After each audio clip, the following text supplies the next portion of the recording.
Good morning বন্ধুরা, শুভ সকাল। আজ রথযাত্রার শুভেচ্ছা জানাই আপনাদেরকে। দেখুন আকাশটা কেমন মেঘাচ্ছন্ন, বৃষ্টি ঝিরঝির করে পড়ছে, সবুজে সবুজায়ন হয়ে আছে। তার মধ্যেই রথযাত্রার উৎসব আজ পালিত হচ্ছে সারা বিশ্ব বাংলায়। প্রভু জগন্নাথ দেব, দাদা বলভদ্র এবং বোন সুভদ্রা দেবীকে নিয়ে রথে চড়ছেন জগন্নাথ দেব।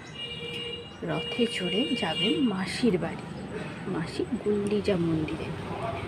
এক রাজা এবং রানীর স্বপ্নাদেশে জগন্নাথ প্রভুর কাছে এক মনস্কামনা করেছিলেন যে জগন্নাথ দেবকে যেন সন্তান রূপে পায়। তো জগন্নাথ দেব যখন সন্তান রূপে চেয়েছিলেন, তো জগন্নাথ দেব প্রভু মনস্কামনা পূরণ করেন। তো জগন্নাথ দেবের আদেশ অনুযায়ী জগন্নাথ দেবকে বলেছিলেন তিনি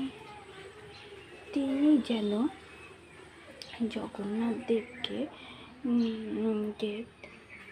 সন্তান রূপে পান। তাই সন্তান রূপে পাওয়ার জন্যে তিনি মাসির বাড়ি গুন্ডিচা মন্দিরে এই রথযাত্রা উৎসবটি 8 দিন ব্যাপী আর আলোচনা করেন যে যাতে এই উৎসবটা পালন করা যায়।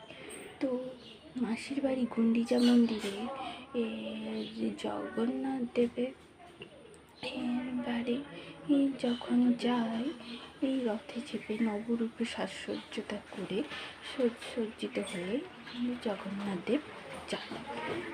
তো জগন্নাথ দেব যখন যাচ্ছেন, দাদা বলভদ্র এবং সুভদ্রা দেবীকে নিয়ে রথে চড়ে গেলেন মাসি গুন্ডিচা বাড়ি এবং 7 দিনের সেবা অর্জন করে আবার নবম দিনে ফিরে এলেন রথে চড়ে।